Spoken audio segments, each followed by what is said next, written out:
सिंधुदुर्ग हा फक्त एक किल्लाच नाही, तर समुद्राच्या मध्यभागी छत्रपती शिवाजी महाराजांनी बांधलेला एक जिवंत इतिहास आहे। समुद्राच्या लाटांच्या मधोमध या किल्ल्याने कित्येक वादळे पाहिली आहेत, पण या किल्ल्यात असं काय खास आहे ज्यामुळे तो आजही स्थिर उभा आहे? या किल्ल्याच्या भिंतींमध्ये दडलेले रहस्य काय आहे आणि महाराजांनी हे बांधकाम इतकं मजबूत कसं केलं असावं? चला तर मग जाणून घेऊयात सिंधुदुर्ग किल्ल्याचा इतिहास आणि रहस्य।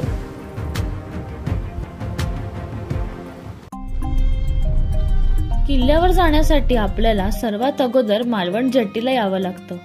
ही जेट्टी मालवण एसटी स्टँड पासून 2 किलोमीटरच्या अंतरावरच आहे। नमस्कार मित्रांनो, मी साक्षी दळवी आणि तुमचं आपल्या YouTube चॅनलवर पुन्हा एकदा स्वागत आहे। तर मित्रांनो, कसे आहात? आशा करते की तुम्ही बरे असाल, मजेत असाल। तर आज आपण एक्सप्लोर करणार आहोत मालवणचा किल्ला म्हणजेच सिंधुदुर्ग किल्ला। पण त्या तिथे जायच्या अगोदर आपण ब्रेकफास्ट करून घेणार आहोत, कारण आपण फटफट ब्रेकफास्ट करूया। गरमागरम ब्रेकफास्ट आलेलाच आहे आणि ब्रेकफास्टमध्ये आंबोळी आणि भाजी आहे। आता आपण किल्ल्यात जाणार आहोत। किल्ल्यात जायला तुम्हाला बोट करावी लागते, सो इथे आपण पहिला जी बोटची तिकीट आहे ती बघून घेऊ, ती काढू आणि नंतर आपण बोटमधून किल्ल्यावर जाऊ।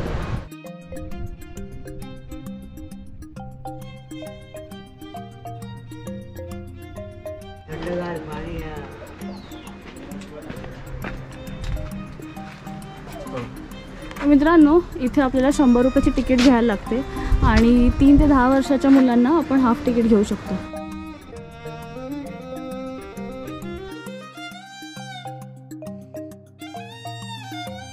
तर आता आपण मालवण जेट्टीला आहोत आणि इथून आपण बोटमध्ये जाणार आहोत।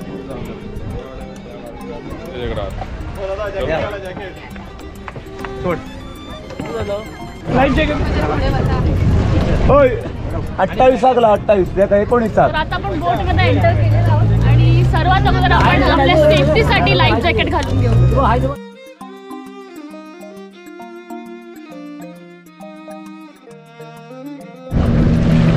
तर आता आपली बोट चालू झालेली आहे। सगळी सेफ्टी मेजर्स घेऊन आपण मध्ये लाईफ जॅकेट वगैरे घालू आणि आता आपण किल्ल्याच्या दिशेने चाललो आहे। बोला छत्रपती शिवाजी महाराज की जय, जय भवानी, जय शिवराय। छत्रपती शिवाजी महाराजांचा आरमाराचा कणा म्हणून हा सिंधुदुर्ग किल्ला ओळखला जातो। इसवी सन 1661 मध्ये छत्रपती शिवाजी महाराजांनी मालवण जिंकले आणि तेव्हा त्यांना जंजिऱ्याचे सिद्धी, इंग्रज, डच आणि पोर्तुगीजांच्या हल्ल्यापासून संरक्षणासाठी मजबूत किल्ल्याची गरज वाटली। त्यामुळे त्यांनी इसवी सन 1664 मध्ये समुद्रात असलेल्या कुर्टे या बेटावर सिंधुदुर्ग किल्ल्याची पायाभरणी केली। बोट राईड नंतर किल्ल्यात पोहोचलेलो आहोत। किल्ल्याच्या जेटीवर आहोत सध्या तरी आणि इथून तुम्ही पाहू शकता या साईडला आपल्याला किल्ला पाहायला मिळतोय। छत्रपती शिवाजी महाराजांनी हा किल्ला 1664 ते 1667 या काळात बांधला। या किल्ल्याच्या बांधकामासाठी महाराजांनी गोवेकर पोर्तुगीजांकडून स्थापत्य तज्ञ बोलावले होते। तसंच या सिंधुदुर्ग किल्ल्याचे 3 मुख्य दरवाजे आहेत। पूर्वेला दिल्ली दरवाजा, पश्चिमेला नारायण दरवाजा आणि उत्तरेला गोमुखी दरवाजा। मित्रांनो, आपल्याला तटबंदी लागलेली आहे। इथूनच या गौमुखी आकारातून आपण जाणार आहोत जो किल्ल्याचा मुख्य दरवाजा आहे त्या ठिकाणी, जिथून आपण किल्ल्यात प्रवेश करतो। आपण किल्ल्यात आल्यानंतर मग किल्ला फिरण्यासाठी किंवा किल्ला पाहण्यासाठी नॉर्मली आपण वास्तू पाहू तर आपल्याला तेवढं काही समजून येणार नाही। सोबत आपण गाईड घेतलेले आहेत। तुम्ही जर कधी किल्ल्यावर येत असाल तर नक्कीच तुम्ही गाईड घ्या आणि तुम्हाला कंप्लीट किल्ल्याची इन्फॉर्मेशन मिळेल। तर दादा आमच्या सोबत आहे, तुमचं नाव?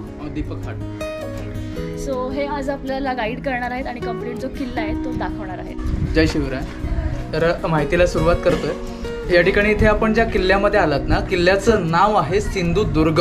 सिंधू म्हणजे समुद्र आणि दुर्ग म्हणजे पाण्यातील एका बेटावरती बांधलेला किल्ला, म्हणून या किल्ल्याला सिंधुदुर्ग असं नाव देण्यात आलं। हा किल्ला बांधण्या अगोदर या ठिकाणी एक मोठं बेट होतं, कुर्टे नावाचं असं खडकाळ बेट, आणि या बेटावरती राजांनी 25 नोव्हेंबर 1664ला किल्ल्याची पायाभरणी केली आणि 29 मार्च 1667ला किल्ल्याचं बांधकाम जे ते पूर्ण झालं. किल्ल्याच्या बांधकामाला 2.5 वर्षाचा कालावधी लागला आणि एवढ्या जलद गतीमध्ये हा किल्ला बांधणारे त्यावेळेचे जे वास्तुशिल्पकार म्हणजे त्या काळचे जे इंजिनियर होते ते हिरोजी इंदलकर. या किल्ल्यामध्ये जेव्हा आपण एंट्री करतो ना तेव्हा आतमध्ये येते वेळी पाहिलं तर रस्त्यामध्ये टर्न आहे. पूर्वी शत्रू काय करायचा, हत्ती किंवा लाकडी ओंडख्याचा वापर करायचा दरवाजा तोडण्यासाठी आणि हत्ती किंवा लाकडी ओंडख्याचा वापर करून ते जर दरवाजा तोडण्याचा प्रयत्न करत असतील तर रस्त्यामध्ये टर्न देण्यात आल्या कारणाने शत्रूंचा जो हत्ती किंवा लाकडी ओंडखा घेऊन धावण्याचा जो स्पीड आहे तर टर्नमुळे कमी व्हायचा आणि दरवाजाला धडक मारून हा जो मेन दरवाजा आहे तो तुटू शकत नव्हता. आपण दरवाजा पाहता हा त्यावेळेचा आहे 350 वर्ष पूर्वीचा दरवाजा आहे. सागवानी लाकडापासून बनवण्यात आहे. हा दरवाजा आजही सकाळी 6ला उघडला जातो आणि संध्याकाळी सूर्य मावळल्यानंतर दरवाजा जो आहे तो आजसुद्धा बंद केला जातो. म्हणजे त्यावेळेची जी प्रथा आहे ती आजही चालू ठेवलेली. या गेटच्या वरच्या बाजूला 3 होल आहे. शत्रू जर समजा जवळ आले भाल्याचा किंवा कुऱ्हाडीचा वापर करून दरवाजा फोडण्याचा प्रयत्न करू लागले तर वरून त्यांच्या अंगावरती उखळतं तेल ओतण्यासाठी वरून 3 होल देण्यात आलेले. त्याचबरोबर गेटच्या अगदी समोर एक दगडी भिंत भलाभक्कम असा एक बुरुज देखील उभारण्यात आलाय. बाहेरून जर समजा शत्रूंनी तोफेचा जर हल्ला केला असता तर या तोफेच्या हल्ल्यापासून आपला जो मेन गेट आहे याला सुरक्षा मिळावी यासाठी गेटच्या अगदी समोर एक दगडी भिंतीचं बांधकाम करण्यात आलं. तसंच बाजूला इथे मंदिर आहे. दक्षिणमुखी मारुती आणि गणपतीचं मंदिर किल्ला बांधून पूर्ण झाल्यानंतर स्वतः शिवाजी महाराजांनी या ठिकाणी या मंदिराची स्थापना केली होती. त्याचबरोबर या किल्ल्याच्या वरच्या साईडला इकडे छोटी इमारत आहे नगाराखान्याची इमारत.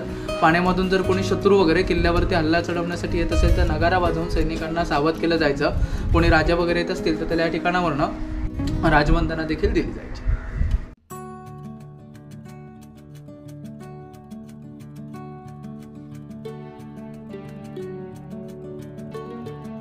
आपण एंटर झालेलो आहोत सिंधुदुर्ग किल्ल्यावर आणि आत्ताच मी महादरवाजातून आतमध्ये आली आहे आणि तुम्ही या ठिकाणी पाहू शकता आपल्याला पहारेकऱ्यांच्या देवड्या पाहायला मिळतात. पहारेकऱ्यांना राहण्यासाठी म्हणून जागा, दरवाजाच्या संरक्षणासाठी काही पहारेकरी वगैरे या ठिकाणी असायचे. आता वरचा जो भाग आहे ना देवडी म्हणतात बघा. एक असेल तर देवडी आणि अनेक आहेत म्हणून देवड्या दिसते बघा मंदिराच्या काळसासारखं. बाजूला शिवकालीन तोफ सुद्धा आपल्याला पाहायला मिळेल आणि इथे एका देवडीमध्ये तुम्हाला एक तोफ पाहायला मिळेल. बरोबर. जसं आता आपण इथून पुढे जाणार आहोत ना तशी काही आपल्याला या किल्ल्यामध्ये घरं वगैरे पाहायला मिळतील. राजांच्या काळामध्ये जे काही सेवेला माणसं होती त्यातली 22 सेवेकरी निवडलेली आणि या 22 सेवेकऱ्यांपैकी आज पण या ठिकाणी 18 घरांची वस्ती आहे. म्हणजे थोडक्यात काय ते या किल्ल्यामध्ये एक गाव आहे वसलेला आणि या गावाच्या वेशीवरती बॉर्डरवरती गावामध्ये रोगराई शक्ती पसरू नये उद्देशाने या ठिकाणी एक मंदिर उभारलेलं आहे. जरीमरी मातेचं मंदिर. ज्वर म्हणजे आजार आणि आजाराला मारणारी किंवा दूर ठेवणारी देवी जरीमरी. काही ठिकाणी हिला मरीआई मरीमाई म्हणून ओळखली जाते. आदिमातेचं स्वरूप असल्यामुळे ते मूर्ती नाही. आपल्याला एक निशाण दिसतं ना गावात येणाऱ्या रोगराई शक्तींना रोखण्यासाठी म्हणून या ठिकाणी मंदिर उभारण्यात आलेलं आहे.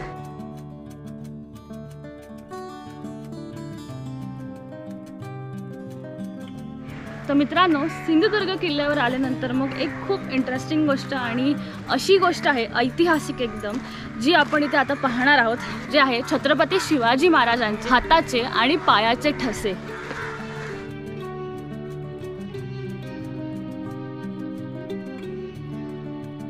तर आपला एवढा मोठा किल्ला बांधणारे त्यावेळेचे जे वास्तुशिल्पकार म्हणजे त्या काळचे जे इंजिनियर होते ना ते हिरोजी इंदलकर. त्याने हा जो किल्ला आहे तो राजांसाठी अवघ्या 2.5 वर्षाच्या कालावधीमध्ये किल्ल्याचं जे बांधकाम होतं ते पूर्ण करून दिलं.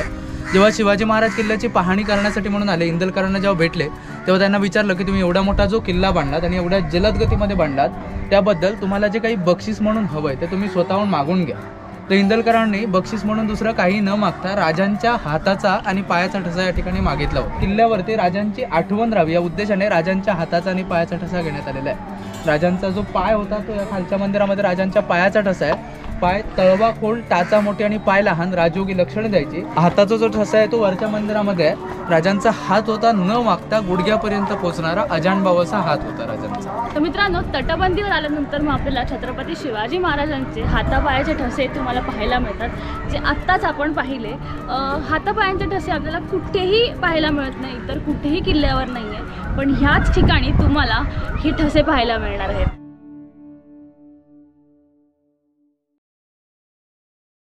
त्या ठिकाणी इथे नगारखान्याची इमारत आहे। नगारखाना म्हणजे कोणी शत्रू वगैरे या किल्ल्यावरती जर हल्ला चढवण्यासाठी येत असेल ना तर नगारा वाजवून सैनिकांना सावध केलं जायचं। कोणी राजा वगैरे येत असतील तर या ठिकाणावरनं राजवंदना देखील देण्याचं काम या ठिकाणावरनं होत होतं। नगारखान्याची इमारत किल्ल्यामध्ये त्यावेळेच्या ज्या काही वास्तू होत्या त्यातल्या महत्त्वाच्या वास्तूंपैकी या ठिकाणी ही वास्तू आहे ती आज पण चांगल्या स्थितीमध्ये आहे। बाकी सगळ्या वास्तू होत्या त्या ब्रिटिशांनी सगळ्या उद्ध्वस्त केलेल्या आहेत।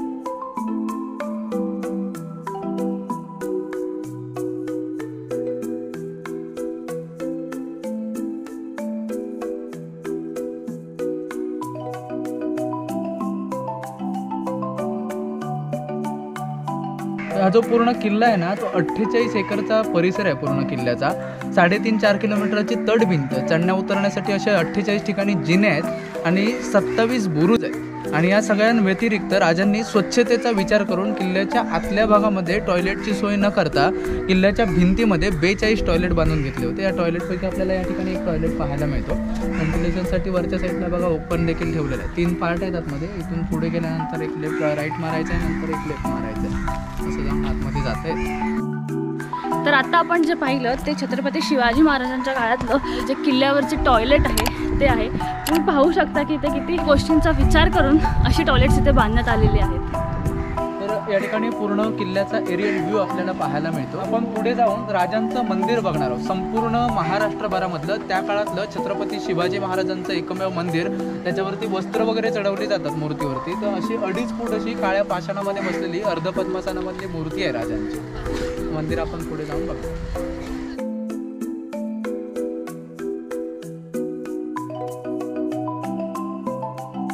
तर आता आपण किल्ल्याची जी लेफ्ट हँड साईड आहे ती पाहून घेऊ। आपण जेव्हा एंटर करतो तर आपल्याला किल्ल्यामध्ये बरेचसे स्टॉल्स पाहायला मिळतात। तुम्ही इथे पाहू शकता ह्या ठिकाणी कंप्लीट स्टॉल्स आहेत। सो इथे पाणी वगैरे किंवा तुम्हाला खायची काही गोष्ट घ्यायची असेल तर तुम्हाला ते किल्ल्यात मिळून जाईल। आपण जेव्हा किल्ल्यात एंटर करतो तेव्हा इथे 5 रुपये पर पर्सन तिकीट घेतली जाते। जे ग्रामपंचायतची तिकीट आहे ती इथे घेतली जाते। किती जाणार?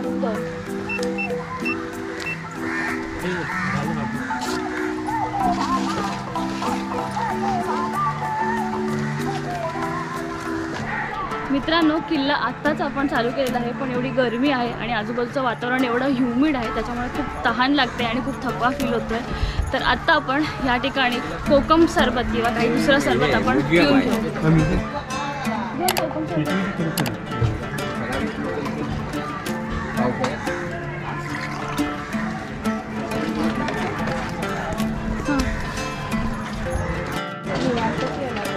तिकीट दिलं ना त्याच्या मागच्या साईडला असं एक झाड होतं, डबल फांदी फुटलेलं नारळाचं झाड। नारळाच्या झाडाला आपण पाहतो एकच फांदी असते पण नैसर्गिक आश्चर्य नारळाच्या झाडाला डबल फांदी। 2007 मध्ये वीज पडून हे झाड कोसळलं। जवळपास 50-60 वर्ष जगलेलं झाड होतं। बापरे। तर आता आपण अशा पॉईंटवर आलेलो आहोत जिथे आपल्याला राजांचं मंदिर पाहायला मिळतं। तुम्ही या ठिकाणी पाहू शकता इथेच राजांचं मंदिर आहे। त्यांचे स्मारक वगैरे आपल्याला बऱ्याच ठिकाणी पाहायला मिळतात पण संपूर्ण महाराष्ट्रभरामधलं त्या काळातलं छत्रपती शिवाजी महाराजांचं एकमेव मंदिर आपल्याला किल्ल्यामध्ये या ठिकाणी पाहायला मिळतं। हे जे मंदिर आहे मंदिर राजांच्या 2 नंबरच्या मुलाने छत्रपती राजाराम महाराजांनी 1689ला मंदिराची उभारणी केली आणि 1695ला आपल्या वडिलांच्या मूर्तीची स्थापना केली। म्हणजे राजांच्या मृत्यूनंतर जवळजवळ 15 वर्षानंतर मूर्ती बसवण्यात आली मंदिरामध्ये। 2.5 फूट अशी काळ्या पाषाणामध्ये बसलेली मूर्ती आणि आतमध्ये राजांची एक ओरिजिनल तलवार असायची मंदिरात, तुळजा फिरंग नावाची राजांची ओरिजिनल तलवार।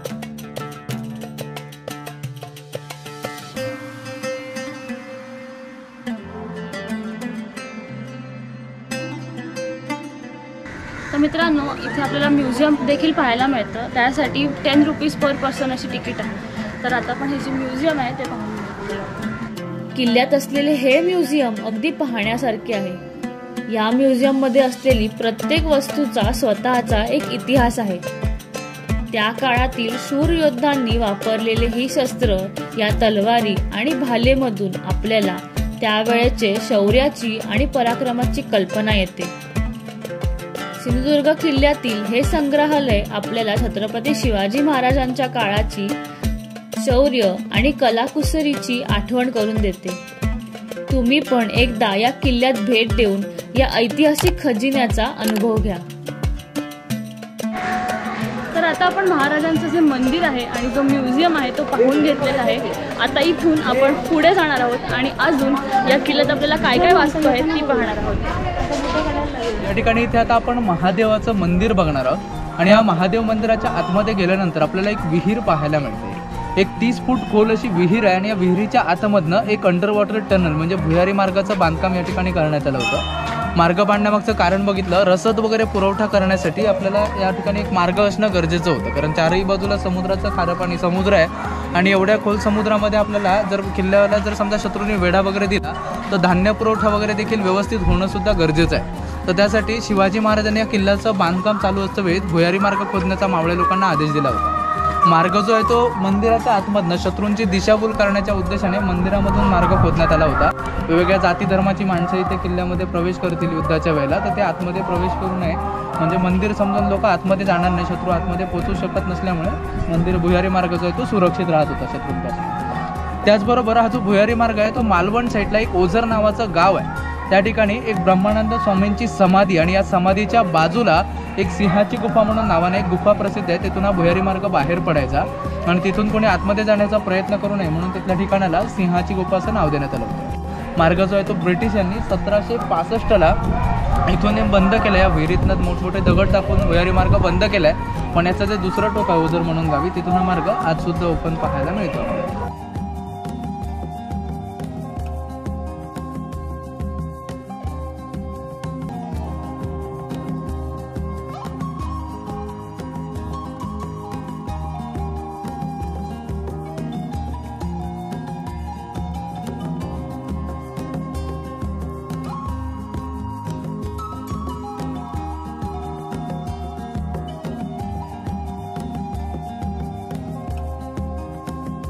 तर मित्रांनो, आपल्याला या मंदिराच्या आतमध्ये एक भुयारी मार्ग पाहायला मिळतो, जो आत्ता तुम्हाला इथे पाहिला तर विहिरीसारखा पाहायला मिळेल, बट हा ॲक्च्युअलमध्ये भुयारी मार्ग आहे जो मालवणच्या ओझरमध्ये बाहेर पडतो.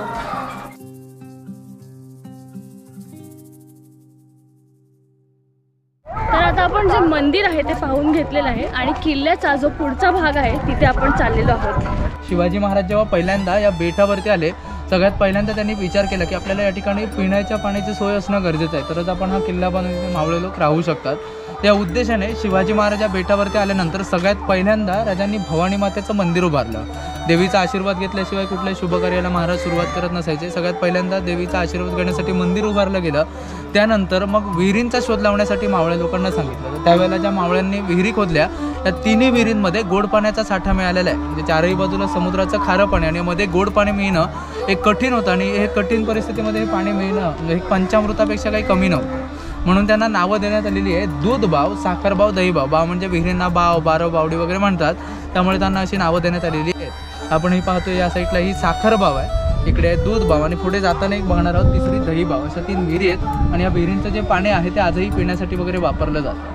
त्याचबरोबर विहिरींचा आकार जर आपण बघितला ना तर पिंडीचा आकार देण्यात आला. याचं कारण काय होतं, रेन वॉटर हार्वेस्टिंग, पाणी अडवा पाणी जिरवा या कन्सेप्टचा वापर करून या विहिरींचं बांधकाम जे आहे ते करण्यात आलं होतं. राजांनी 350 वर्ष अगोदर ही कन्सेप्ट वापरली होती. या ठिकाणी आपल्याला किल्ल्यात असलेली जी विहीर आहे ती पाहायला मिळते. किल्ल्यात एकूण 3 विहीर आहेत, त्यातली ही एक विहीर. विहिरीचं नाव आहे साखरबाव.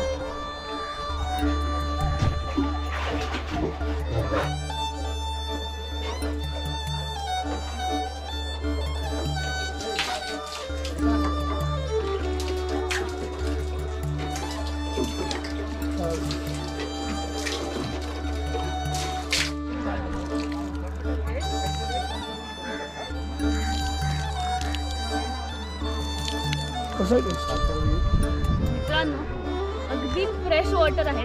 एवढं आजूबाजूला खारं समुद्र असला तरी इथलं पाणी एकदम छान आहे. एकदम गोड्या पाण्याची विहीर आपल्याला ह्या ठिकाणी पाहायला मिळते. या ठिकाणी इथे आपण ही जी भिंत पाहताय तुटलेली, इथे महाराजांचा राजवाडा होता. शिवाजी महाराजांजवळ त्या काळामध्ये 373 किल्ले होते. प्रत्येक किल्ल्याला भेट देणं एवढं राजांना शक्य होत नसल्याकारणाने शिवाजी महाराज या किल्ल्यामध्ये 2-3 वेळा फक्त आलेले आहेत. शिवाजी महाराजांच्या नंतर या किल्ल्यामध्ये संभाजी महाराज तर कधी आले नाही. त्यांच्यानंतर राजाराम महाराज राहिलेले आहेत आणि राजाराम महाराजांच्या नंतर या किल्ल्यामध्ये ताराराणींचं काही काळ वास्तव्य होतं. 1701 ताराराणी गादीवरती आल्या. 1707 त्यांनी राज्य केलं आणि 1761ला ताराराणींचा मृत्यू झाल्यानंतर मग ब्रिटिशांनी हे जे किल्ले वगैरे ताब्यात घेणं चालू केलेलं. तेव्हा हा किल्ला जेव्हा ब्रिटिशांच्या ताब्यामध्ये गेला तेव्हा इथल्या महत्त्वाच्या ज्या काही वास्तू होत्या ह्या सगळ्या वास्तू ज्या आहेत त्या उद्ध्वस्त करून इथे जे काही त्यांना सगळं मिळालं, सोनं नाणं जमीन म्हणजे जे काही हत्यारं वगैरे मिळाली ही सगळी हत्यारं वगैरे लुटून नेलेली आहेत तिथून. फक्त या किल्ल्यामध्ये आपल्याला 3 तोफा पाहायला मिळतात. त्यातले मेन गेट जवळ आपण एक तोफ पाहिली आणि म्युझियमच्या तिथे एक होती आणि मंदिरामध्ये एक फक्त राजवाड्याचं मेन गेट आणि गेटच्या इथला फक्त एवढा अवशेष शिल्लक आहे. एक निशाणी आहे सूर्यफूल कोरलेली, एवढी एकच निशाणी शिल्लक. पुढे आता आपण भवानी मातेचं मंदिर बघण्यासाठी जाणार आहोत. भवानी माता म्हणजे शिवाजी महाराजांची कुलदैवत होती. 1664ची स्थापना दादनबर्जी ब्राह्मण, फौजदार सेना, हिरोजी इंदलकर आणि गोविंद विश्वनाथ प्रभू यांच्या हस्ते मंदिराची स्थापना करण्यात आली. मंदिरामध्ये मूर्ती जी आहे ती त्यावेळची आहे, 350 वर्ष जुनी मूर्ती आहे. तर आता आपण जे भवानी मंदिर आहे त्या ठिकाणी चाललेलो आहोत.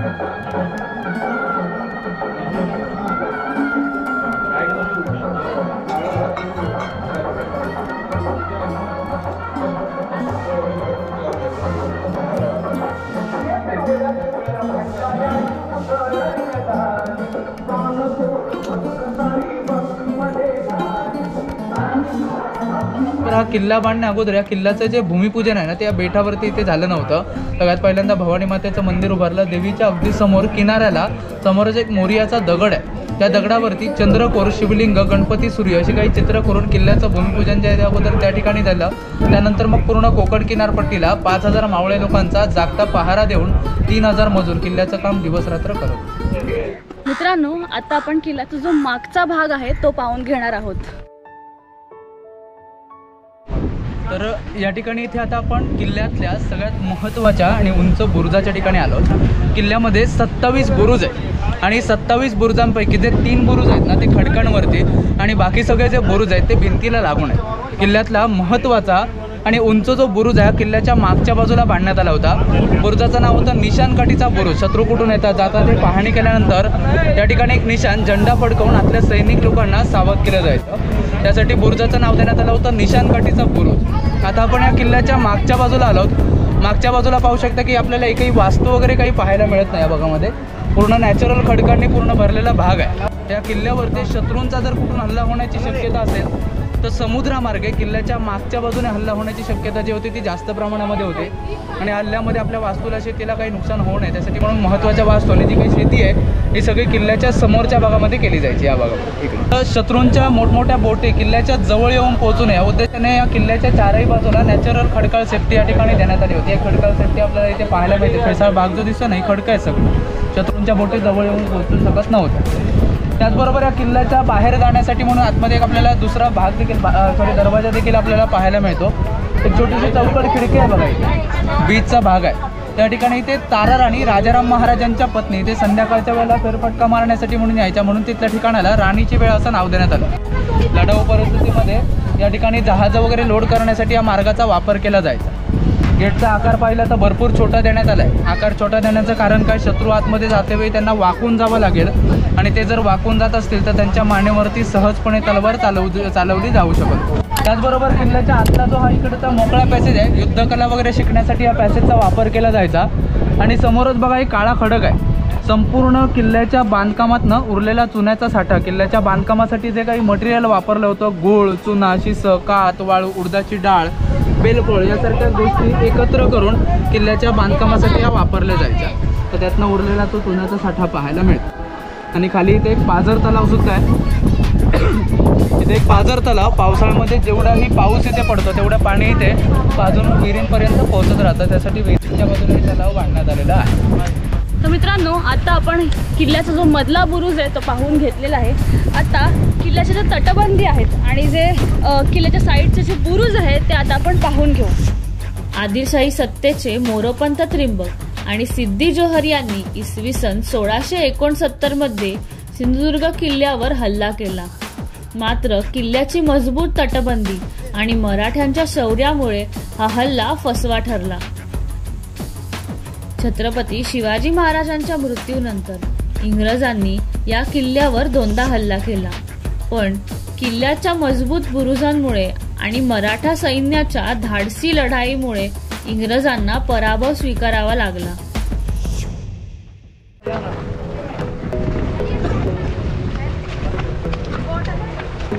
तर मित्रांनो, आपला जो संपूर्ण किल्ला आहे तो पाहून झालेला आहे. तर आता आपण जाऊयात मालवण पासून 5 किलोमीटरवर असलेल्या ओझर येथे, जिथे आपल्याला भुयारी मार्ग पाहायला मिळणार आहे. तर मित्रांनो, आता आपण चालू आहोत जे ब्रह्मानंद स्वामींचं समाधी स्थान आहे ते पाहायला. तुम्ही माझ्या मागेच पाहू शकता, इथूनच एंट्री आहे. ॲक्च्युली सिंधुदुर्ग जो किल्ला आहे त्या किल्ल्यातून जो भुयारी मार्ग बाहेर पडतो तो ह्याच ठिकाणी आहे. तर चला आता आपण तो पाहूयात.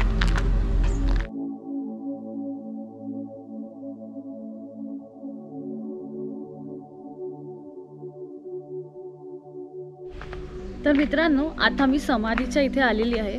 तुम्ही पाहू शकता आजूबाजूला किती निसर्गाने व्यापलेली सुंदरशी एकदम शांत अशी जागा आहे आणि ह्याच ठिकाणी आहे ती गुहा.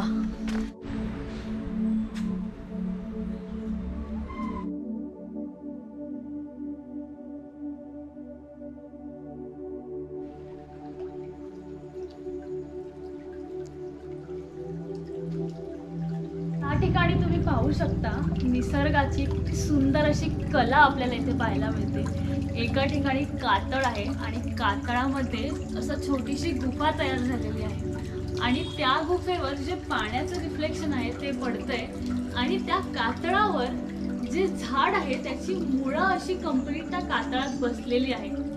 काय परफेक्ट बॅलन्स आहे नेचरचा ते इथून समजून येतंय.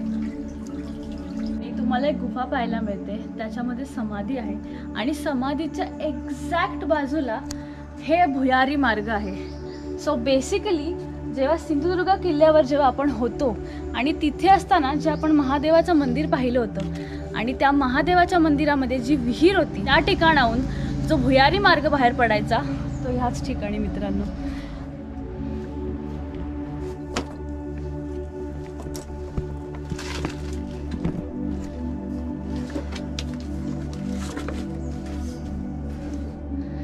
तर मित्रांनो, ह्या ठिकाणी ती भुयार आहे इथे.